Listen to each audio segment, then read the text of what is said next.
নমস্কার। আজ একটি বিশেষ দিন। আমার বাবার শিক্ষকের প্রতি শ্রদ্ধা জানিয়ে আজকে আমার কবিতা শিক্ষা ও শিক্ষক। শিক্ষা মোদের মনের শক্তি, কলম মোদের হাতিয়ার। মোদের মনে শিক্ষার আলো, শিক্ষকের দ্বারা তৈয়ার।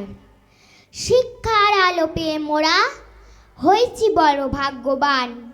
শিক্ষার মশাল যুগ যুগান্তর হয়ে রবে দীপ্যমান। শিক্ষাদানে আর দীক্ষাদানে সদা রয়েছে যারা রত, তাদের প্রতি শ্রদ্ধা নিবেদনে মোদের মন যে অনুরত। শিক্ষা বিনা কোনো মানুষ হতে পারে না দিকদান, তাই তো জীবন গড়ার তরে তাদের শ্রেষ্ঠ অবদান। নমস্কার।